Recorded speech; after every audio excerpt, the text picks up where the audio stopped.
mana akityamai aoteagoa.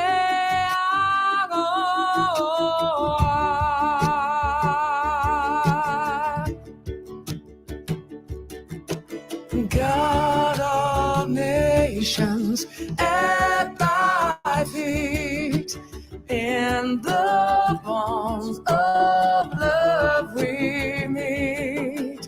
Hear our voices, we entreat. God defend our free land. God Pacific's triple star, from the top of thy war, make her praises. I defend you, Zealand.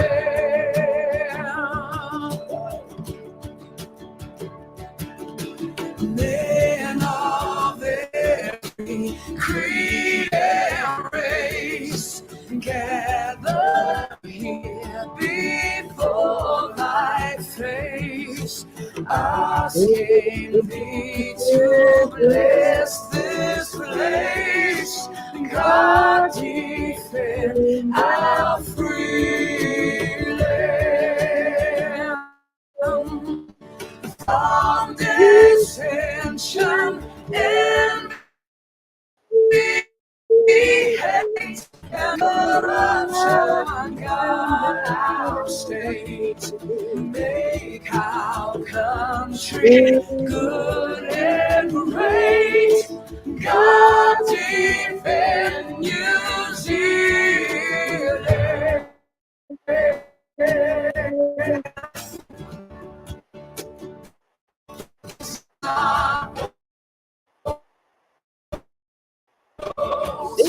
The blood shows the sail our coast, make us bear the mighty host. God defend our freedom.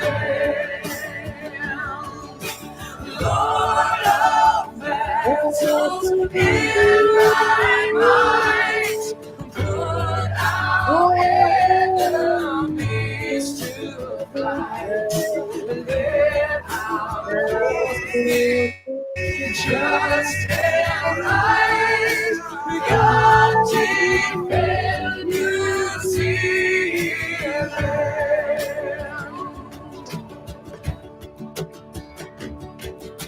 Let our love for thee increase. May thy blessings never cease. Give us plenty, give us peace. God defend our free land from dishonor and from shame. God and truth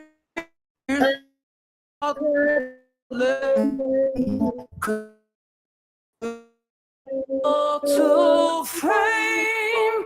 God defend New Zealand.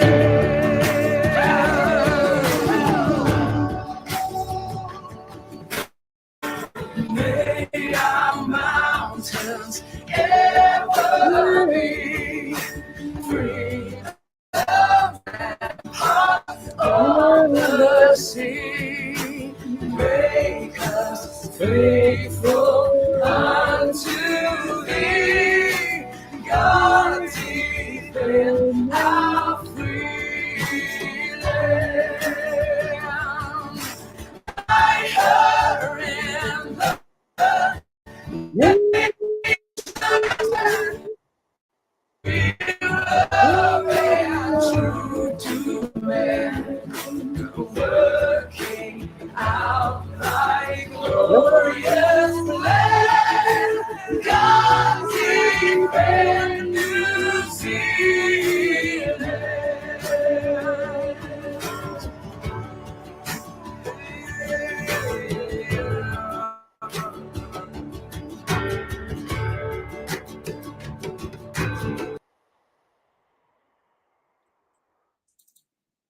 Morena, morena, morena.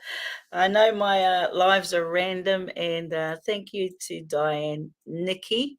Yes, you finally caught one of my lives. Tank, not sure what your comment. You're a bit late off the boat means, but anyway, good morning to you, Diana, Luana, or Luann. Sorry if I pronounced your name wrong, Luann. Luann. Kia ora to you as well. Hope you fellas are all having a wonderful morning. I just thought in between campaigning that I'd quickly do a live. As I don't know if you're following my page, but I try and put a number of posts on, sharing our New Zealand Outdoors and Freedom Party information as well. We've got a number of administrators, researchers, come from all sorts of backgrounds, just ordinary New Zealanders who care about our country, care about our rights and our freedoms.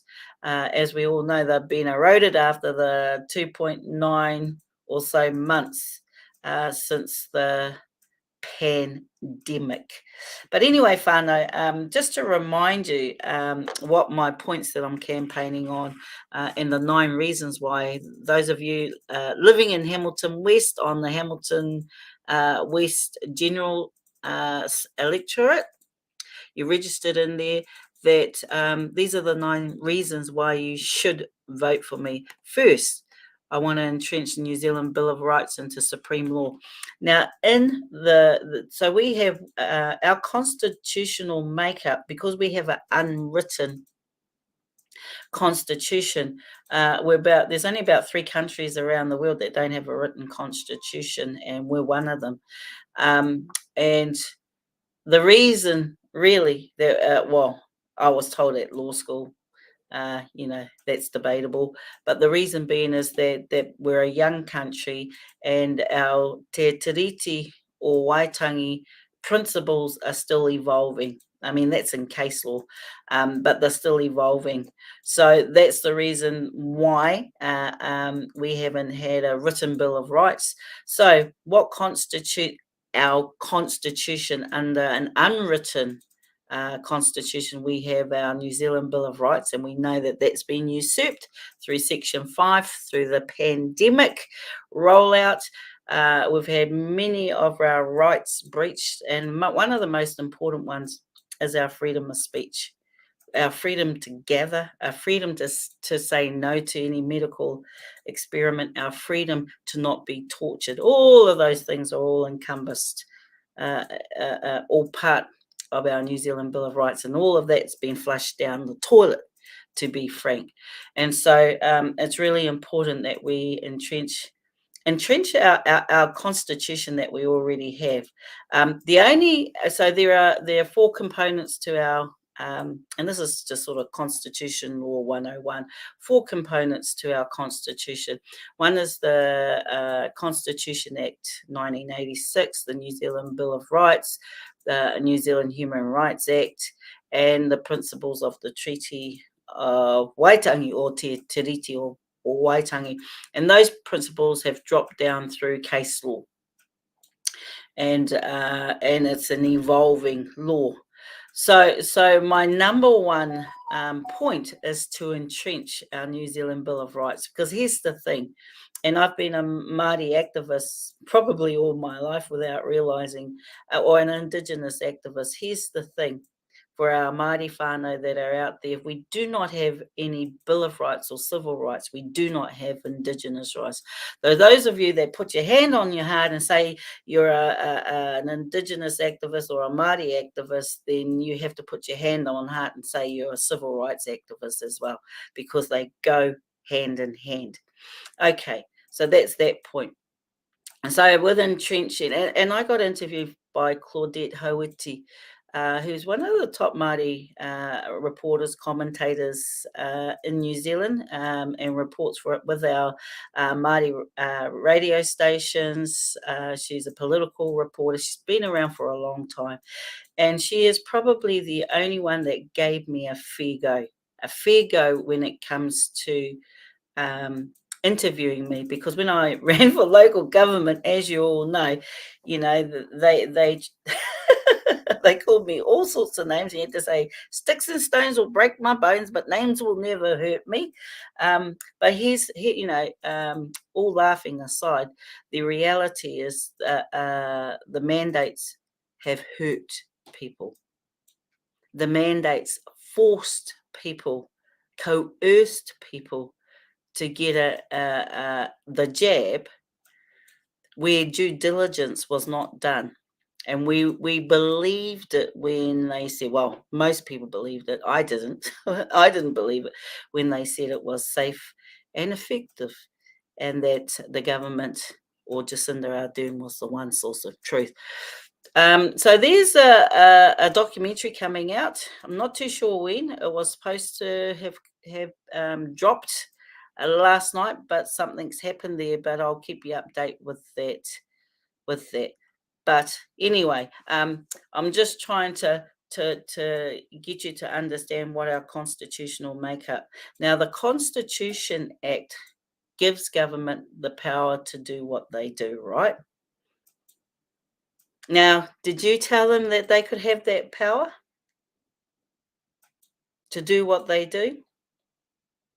That they severed our ties with our motherland, which is England. For Indigenous people, this is our motherland. But they severed our ties and they shifted, I guess, the Crown's responsibility from England to themselves. And that's entrenched in the Constitution Act. Now, when were we ever told about that? When were we ever told of the consequences of that act? And why did they only entrench? They didn't entrench it in supreme law. They entrenched it in ordinary law, because we've got no law that's entrenched in supreme law, right? So, but they did not entrench. They did not entrench our Bill of Rights, and they did not entrench our human rights, nor did they entrench any principles that dropped out of Te Tiriti or Waitangi. Why? Is what I'm saying. So that's why it's important that my first point is to entrench the New Zealand Bill of Rights and those other constitutional acts, human rights, and we could actually add it too. So that we've only got one super act. We can add the Human Rights Act and the principles that have fallen out of case law, and in discussion with Te Ao Māori, those treaty principles, because at the end of the day, Te Tiriti o Waitangi is our founding document. Mai tupuna, signed with the Crown at the time to open our doors to the world. And that's our founding document. But anyway, I don't want to get into that discussion. I want you to think more about our Constitution and how it's important. If you entrench law, it takes 75% of Parliament to even make an amendment. So that's a discussion we actually need to have. Okay, and my second point, which is so important, is a housing revolution.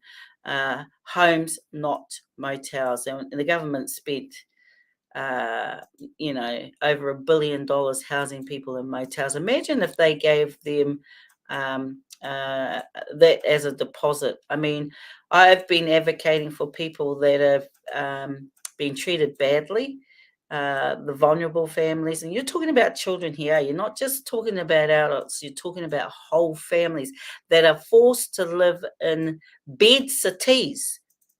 So when the parents want to get intimate, where are the children? I've been into those rooms and they're not, that they're only okay for a couple of nights when you go and stay in a motel, right? They're not okay for months on end. And this is what's happening. We're creating ghettos in our motels. So there's nearly $1 billion that has been spent over the last couple of years just to house vulnerable people in motels. And the other housing program this government has is prisons. Prisons is another way of housing people. There's 80% of those that are in prisons are actually on remand. So you get rid of the Bail Amendment Act, you'll get rid of half of those people in prison. They're not actually prisoners. They're waiting. They're waiting for their day in court.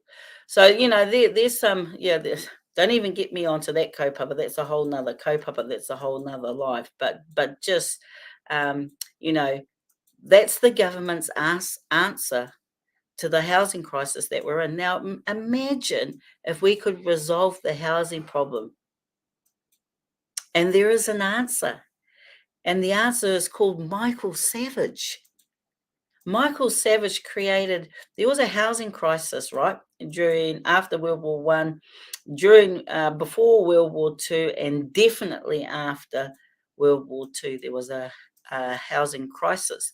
So Michael Savage, who was the first Labor Prime Minister of this country, came up with a plan.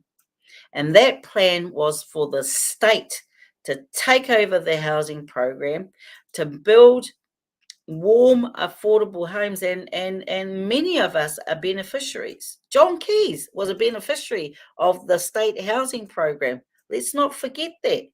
Many of us got our leg up or hand up by that state housing program. My parents brought a Māori Affairs home, which was part of that state housing program, right? And they're still living in that same whare. My dad's passed now, but my mum's still living in there. So it worked, and it supported generations. Just the same way that we've got generations that cannot afford to get into homes anymore. We've got homeless families, right? And then we've got, people that have come over to New Zealand. So we've got 37,000 families around New Zealand living in emergency housing motels. We've also got 37,000 immigrants coming here to work. Where are we going to house them if we cannot house our own people? So it is a major crisis. And the answer is simple. Michael Savage, Labor's, grandfather of Labor Party, had the answer. They have the answer, but they refuse. You know what it shows me? So here's Michael Savage. He came up with this amazing housing program.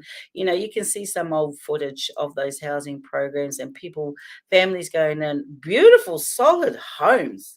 These homes will last a long time, and these homes are older than me and my husband. And they're solid as a rock. They've got solid bones. Okay, they might need a bit of lipstick and mascara on it, but they've got solid bones. They are solid homes. And there's the answer. But it shows me, because my family were Laborites. My father, my grandmother, probably my great-grandfather, they were all Laborites, right? Because the families benefited from the old Labor. What we see now is that Labor has shifted so far away from their grassroots. And what we're seeing, gosh, I think Michael Savage would turn in his grave if he saw what his party was doing to his citizens of today, or the descendants of his citizens of today. So it is a major, major, major issue. They say, you hear National saying, you hear Labor saying, you hear all the other parties saying that the price of living is an issue. Well, it's worse than the price of living. I go around, and when I'm talking to people, I say the poor are now the destitute, and middle class are now the middle class poor. And you're getting the wealthy getting wealthier. You're getting corporations that are protected by governments basically fucking stealing from us, whānau. Sorry for swearing. Just look over at my husband. He doesn't like it when I swear, but they're stealing from us. And well, I'm going to carry on because I tend to go off on a tangent. So the third one is localism, not corporatism, and that speaks for itself. We see the banks, just I mean, I don't know, it leaves me speechless. The profits that these corporations are making, whilst the ordinary citizen of New Zealand are suffering, and we're suffering big time. We're suffering big time. And the government has allowed it. Corporations have become bullies just like the state have become bullies. And I'm going to take my head off to Dr. Sharma. So you go around, I put up a few billboards. I've got a couple of billboards that we have to put up today. It started raining, so I said to my husband, we won't go out yet. I'll do a live. I'll do a live instead of going out. And but we're out and about, and Dr. Sharma, he was prepared for this by-election because his billboards are everywhere. He's got a lot of support here in Hamilton West. He was a hard-working MP. The Labour Party, parties need to be careful when they lose good people. And it's an indication, when you lose good people, it's an indication that something's not quite right in your party, right? I don't care what anyone says. I know this man personally, and he's a man of integrity. Actually, our Hamilton West, even Tim McIndoe, I campaigned against Tim on a number of campaigns, and he's a real gentleman. And honestly, I was shocked. That Tim McIndoe and even Andrew King, who was a past mayor of Hamilton City Council, were told to step down, to step aside for Tama Pōtaka, who I also know, who we have connections whānau-wise through his wife. So it's just, politics is just an interesting game. These people really, I've been living in Hamilton West for nearly 30 years.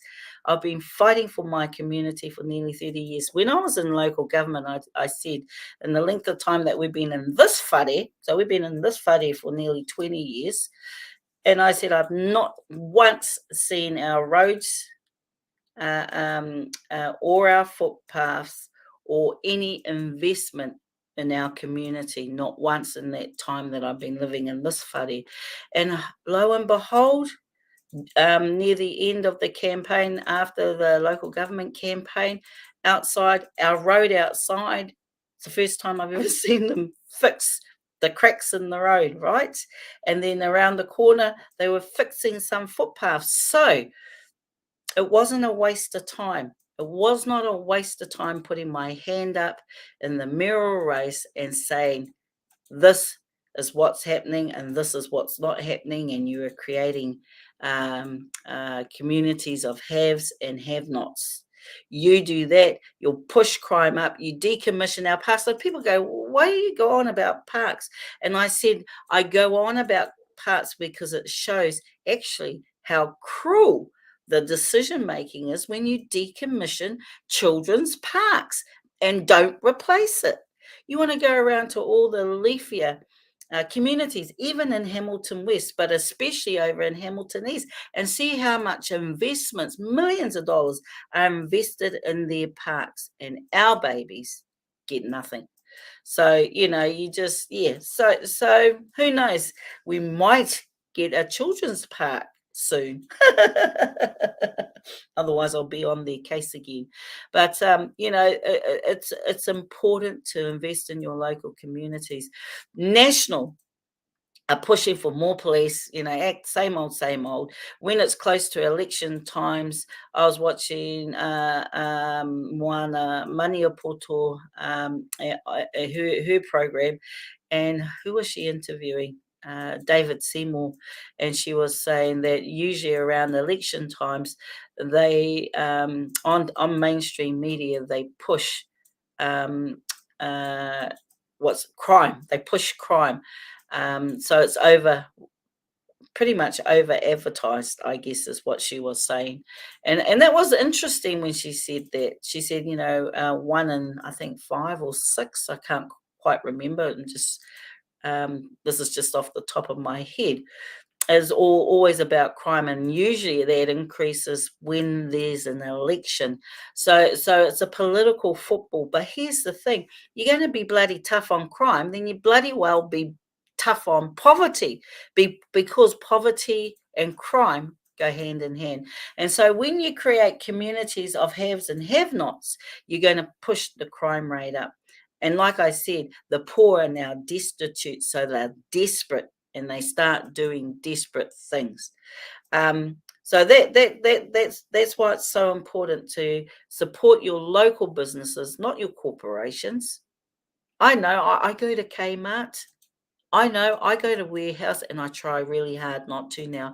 I make a conscious, sometimes there are things I can pick up in Kmart that I can't pick up anywhere else, but I do make a conscious effort to support our small businesses. That's the key, whānau, because they are struggling, and they are struggling with crime as well. But here's the thing: rather than put more police on the beat, because that's what they want to do in creating communities of haves and have-nots, why don't you just start investing? Local government and central government just start investing in our poorer communities to bring them up. And you only have to do things like invest in parks. Hello, you put a park in your area, put a park in my area. Support my community. Show that you care about the whole of the city, not portions of the city, right? So that's the first thing. The second thing is sporting arena and sporting clubs. Support them. Build sporting arenas in those communities. We have, because our poorer communities are predominantly Māori and Pacifica.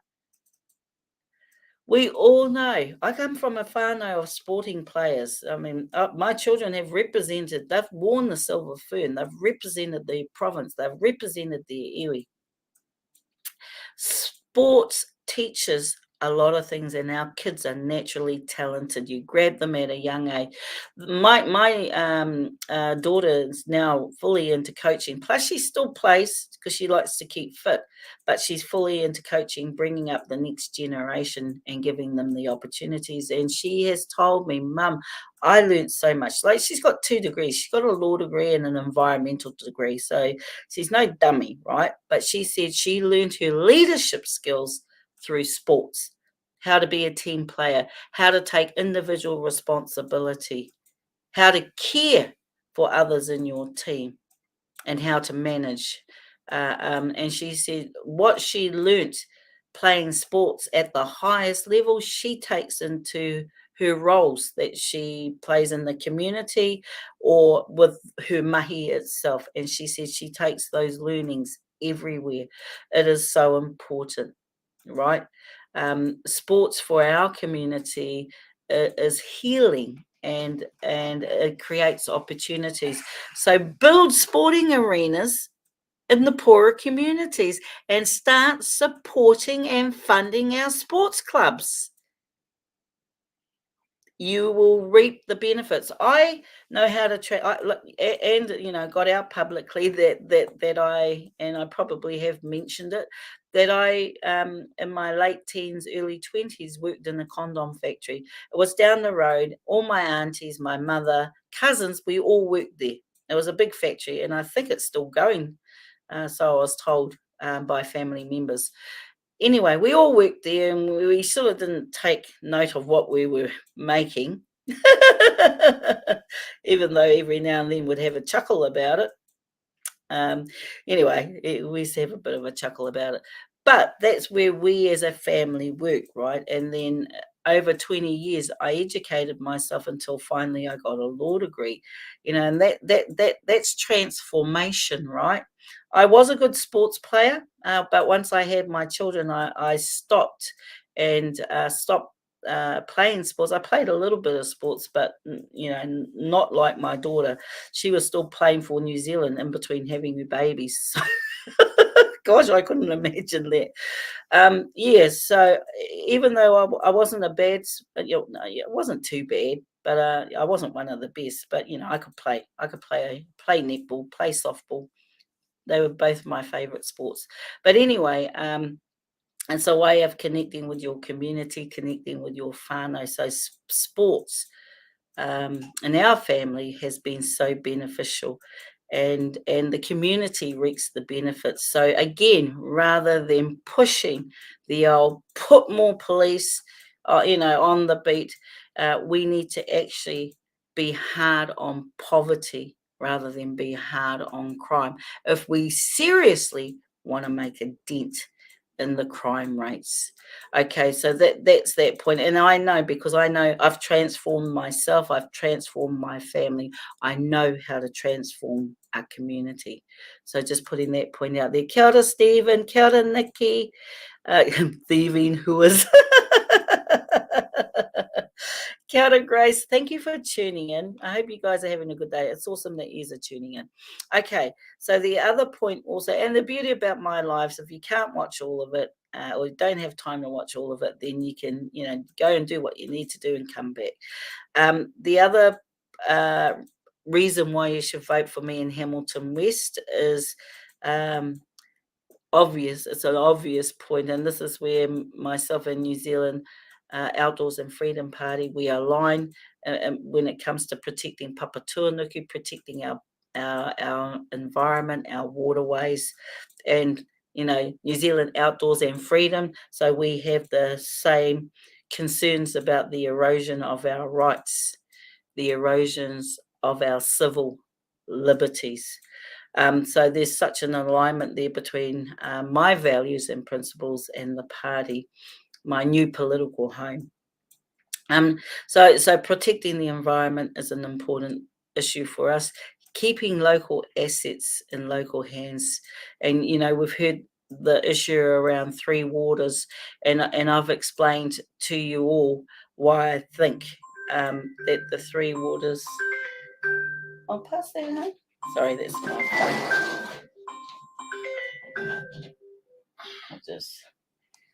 Sorry, whānau. Oh, it's my new phone. I've got me one of those S22 because my old one was, crapping out on me, basically.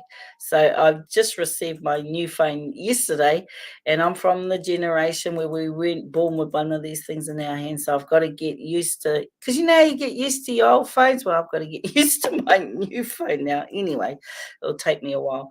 But keeping local assets in local hands is so important. Not just Three Waters, but it's so important to understand that these assets were built up over generation of ratepayers. And so, the government needs to keep their fingers out of the till, because those assets belong to those people of those communities. They do not belong to the government. And that's why the Three Waters issue is such a major issue. So I am pushing for keeping our local assets in local hands, because they start with the water. Where do they end? If you look at Auckland, for example, when I was working up there, I think their asset base was worth $28 billion. That $28 billion worth of assets was created over generations of ratepayers.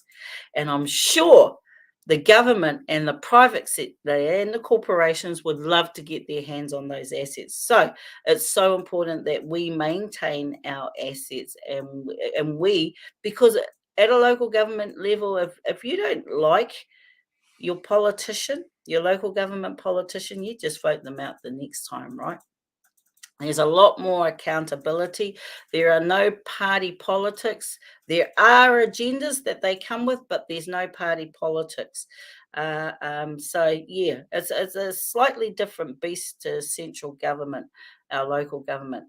So, and we need to clip the wings of central government because, the overreach, the abuse of power, the erosion of our rights, I could continue on with that type of kōrero, but we need to clip the wings of central government and we need to empower our communities, and that's what localism, not corporatization, means, because at the end of the day, you have big states, big tech, big pharma, big corporations, and they're all fighting to control us in some shape or form, or manipulate us in some shape or form. By staying local, means that we, one, are supporting our communities, and two, we can stay in control of our assets and stay in control of what we want to achieve in our own communities. Centralisation of power is not good. We have to understand that centralisation of power is not good. Three Waters is trying to centralise power in mainstream and centralise power in Te Ao Māori, right? And it's not good. Localism is where our mana motuhake stands. So we have to keep that in mind. Okay, defending our medical and data sovereignty.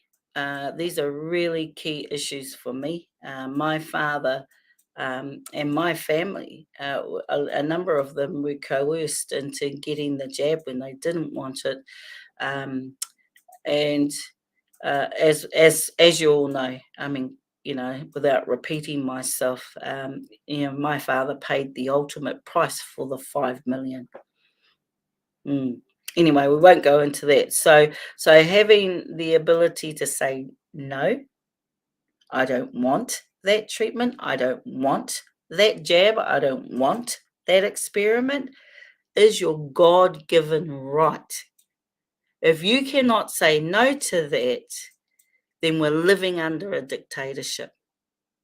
Then we're living under tyranny. I mean, they like to use the word authoritarianism, right? That's just a nice word for a dick. No, tater, just saying.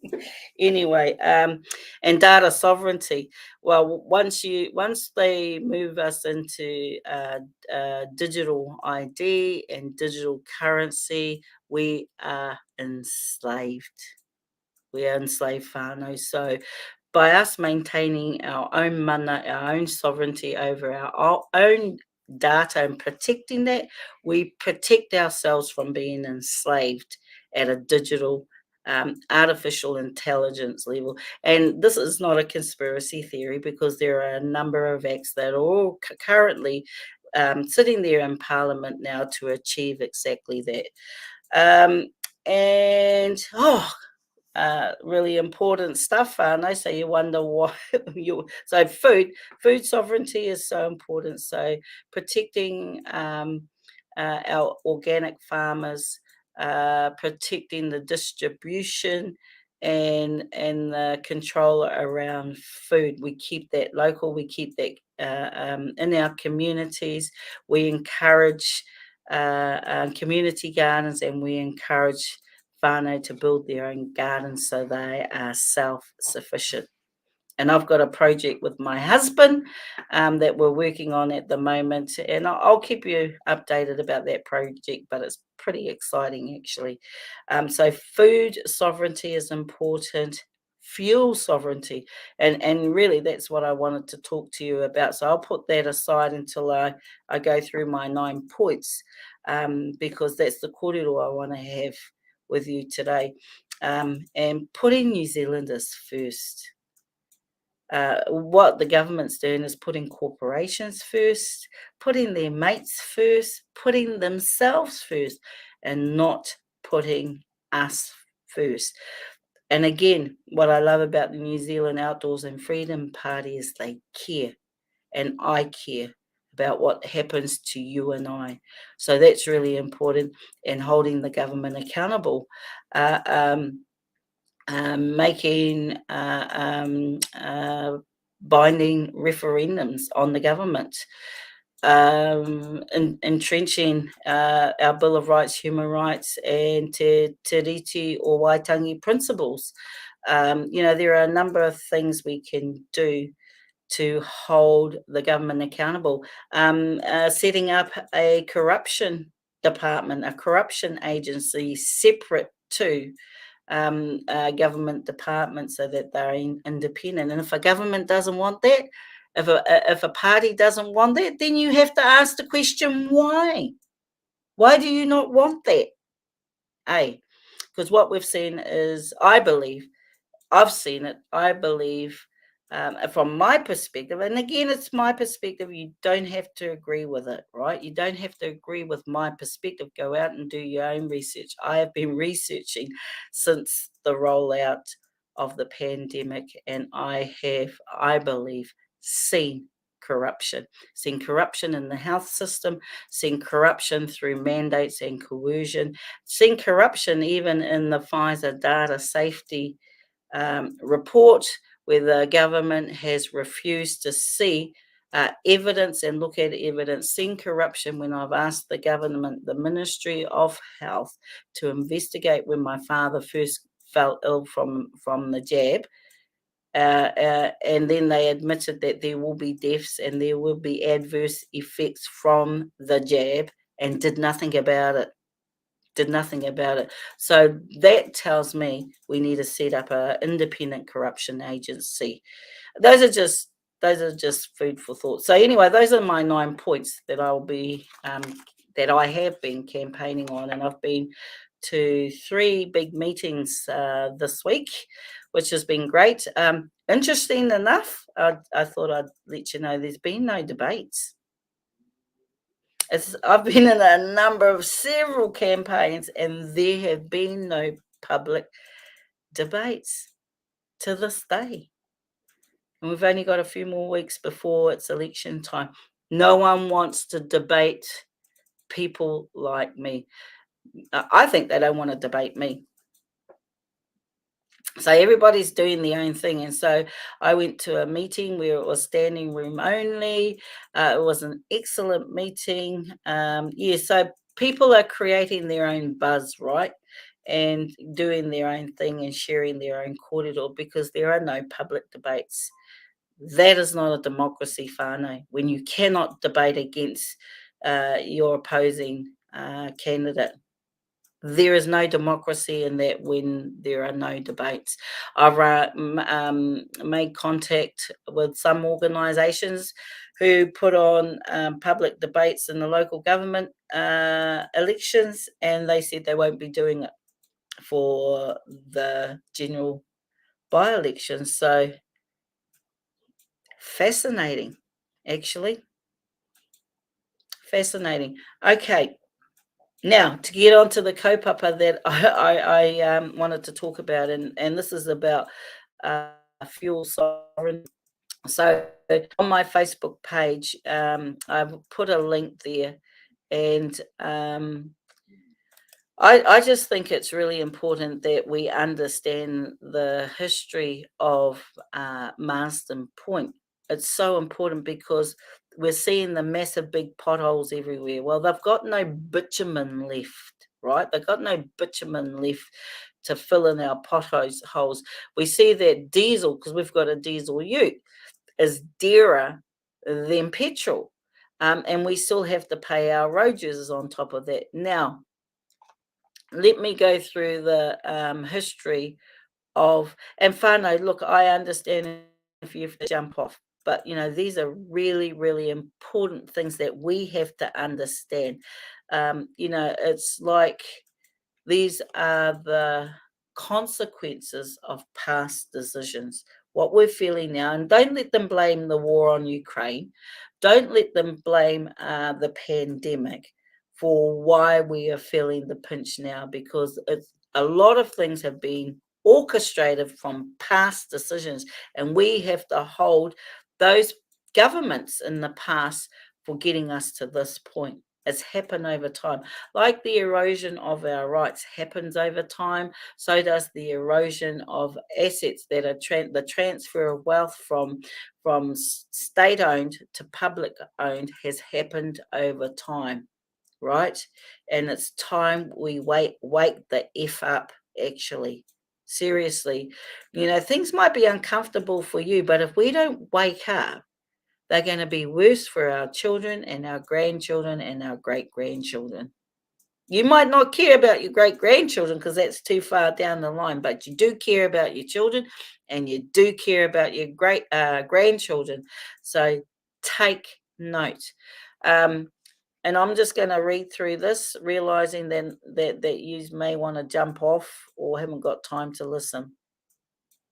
So in the 1960s, the beginning, Marsden Point Oil Refinery was constructed in 1962.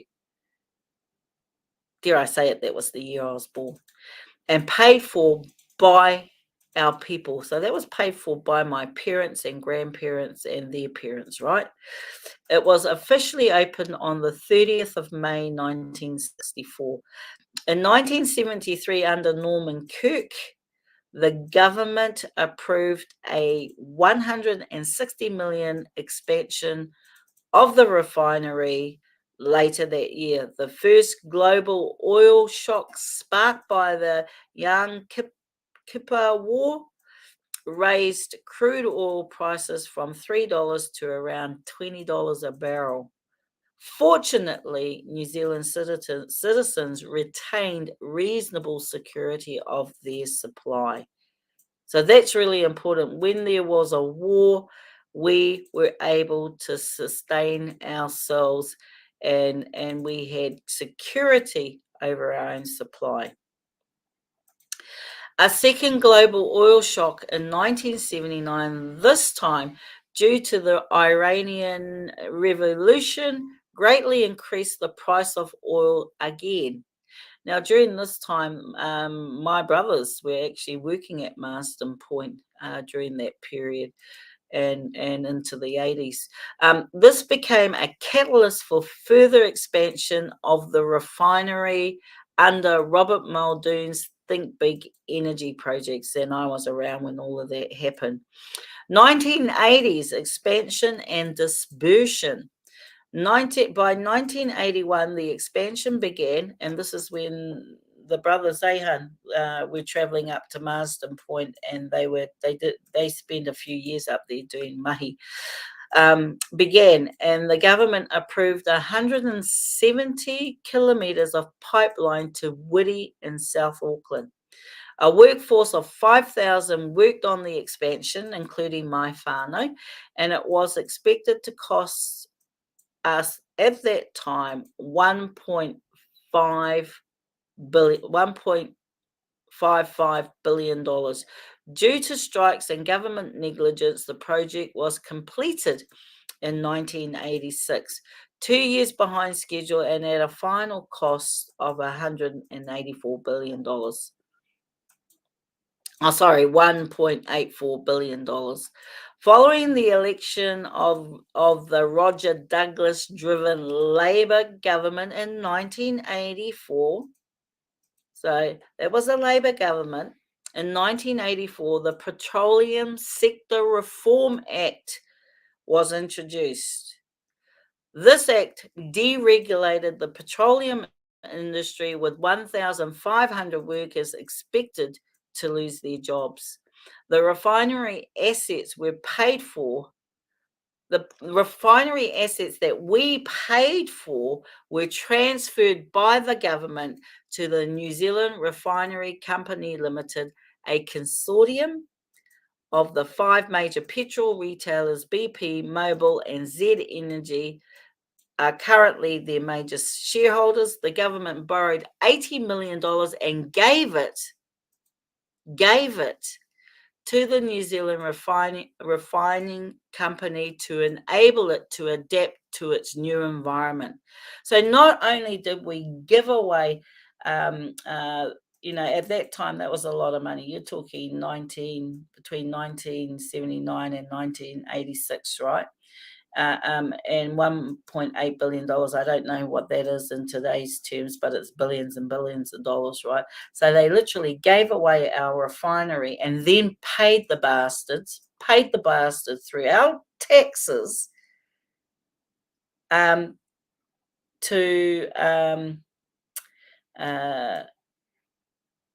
enable them to adapt. So they paid them money to basically do to the refinery whatever they wanted to adapt to the New Zealand environment. What a load of BS, eh? Anyway, if this doesn't make you angry, Whānau, I don't know what the heck is going to make you angry. Seriously, there's so much happening in our country, and yet our politicians seem to get away with it. They get away with literally blue murder. So we have to get angry so we can do something about it. Turn that anger, though, into an energy that's going to force change. It's going to force change. And the only way you can do that is by letting New Zealanders know exactly what's happening. They're feeling the pinch in their pocket at the moment, but they don't know why. And they don't know who is behind all of this. Okay, I'll carry on, sorry, because I'm getting a little bit emotional because it's upsetting, right? It's bloody upsetting, and that's why food and fuel security is so important. So the government, which was Labor at the time, the Roger Douglas-driven Labor Party, borrowed $80 million and gave it to the New Zealand refining company to enable it to adapt to the new environment. By 2003, the refinery produced 70% of New Zealand's petrol and 90% of our diesel. 2020, the internal sabotage of the oil refinery. Instead of assessing the risk to the people of this country and employing a more responsible approach, the shareholders, board of executives, and management have taken on a strategy of sabotaging the refinery's capabilities. Reports from operators inside the refinery claim that our roads have been insufficiently maintained because the refinery closed down bitumen production 18 months ago. So how long ago has it been since we've seen all these potholes? Yeah, a couple of years ago, eh? Anyway, this was done during the best time to fix the roads and has left us reliant on importing low quality bitumen that is 3 times the price. So what they were saying is while everyone was locked down, that was the ideal time to go around and fix all our roads, right? But they didn't. Instead, they shut the refinery down, the bitumen aspect of the refinery, and then they started importing low quality bitumen that cost us 3 times the price. Now, if that is not sabotage, what is it? What is it? The operators also state that CO2 collection has halted. This will add to the cost of food as the captured CO2 is used in food preservation and the carbonation of beverages. Watch out for the announcement of a price freeze. The oil refining capabilities of Marsden Point have, for the most part, contributed to a diverse range of products that sustain our nation. It is in the top quarter of refineries worldwide for its efficacy, quality of products, and environmental consideration. The refinery has also been profitable.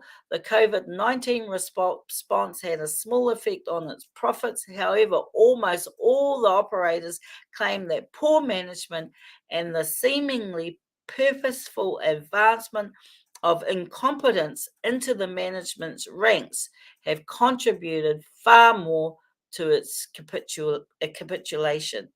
Operators also claim that some of the refined fuel coming in from overseas is of such low quality that it requires extra refining from our refinery. So we stop producing our own, bring in low quality that costs us 3 times the price, and still have to refine it. I mean, a biggest belief, whānau, a biggest belief.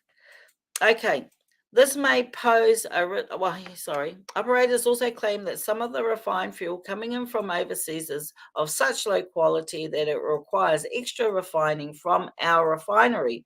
This may pose a risk to our vehicles. What effect will the quality of the imported fuel have on our vehicles? And why are we paying 3 times as much for poor quality bitumen? Our natural gas infrastructure creates condensate, which is a light crude, then can be refined into fuel. If our refinery was improved, we could refine light crude and residue into diesel, naphtha, so there's about over my pay rate, whānau, and kerosene. I know what kerosene is. During emergencies, our future, reclaiming ownership. The above is a historical story of how, and you can find this information, and I've left the link on my page, and I've put their page up, and please go and donate. Okay, please support those that are fighting on our behalf. The above is a historical story of how a corporate state can be used by large corporations to take from the public over time. You, your parents, and your grandparents paid to construct this oil refinery so that it may guard us all against inflationary effects of geopolitical turmoil. With geopolitical turmoil erupting in the Ukraine and China threatening the same in Taiwan, we, the people, cannot afford to rely solely on refined fuel from abroad. Let's decide our future. So that's it, whānau. That's what I really wanted to share with you. And I hope that you share. If you don't share my live, kei te pai, it doesn't bother me, but please share the post that I put up with Diggin at Marston Point. There's a link to donate. And whānau, these people are taking time out of their own personal lives to fight for something that they believe has been stolen from us. Okay? So kia ora to Judith, Maria, Maggie, Nathan, Matt. Thank you all for joining in. I hope this has been informative for you. I've also joined Amia, kia ora, George. I've also joined another group, and it's about common law, right? And it's quite fascinating because I've, as you know, hold a master's in law, so I've been indoctrinated in a certain way, and but I understand, and I love jurisprudence. So this is like jurisprudence on steroids, and that was one of my favorite papers, was jurisprudence, and jurisprudence looks at the theories behind law, how law come about, and if I can remember rightly, we have God's law first. We have natural justice. We have the rule of law, and we have common law. And common law, as I understand it from my legal training, is based on case law, judge-made law, right? So you have statutes that are created from Parliament.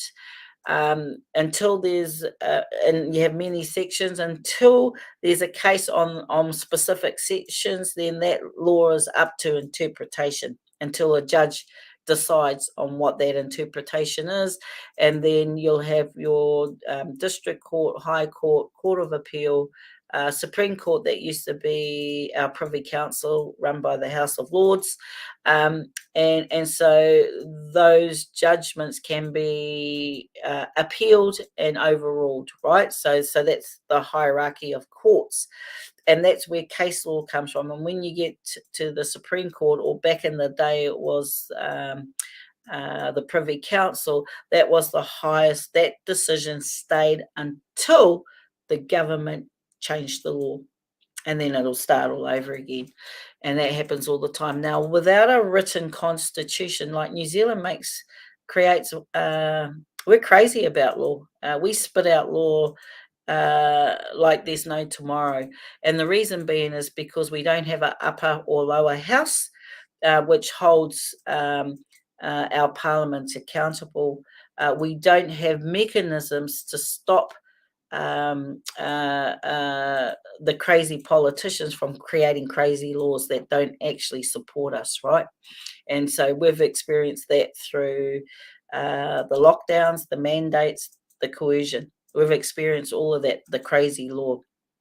And so if you don't have an upper or lower house that reins in the crazy law and the crazy politicians, then you hear that saying, absolute power absolutely corrupts. Well, that's what we've got in New Zealand.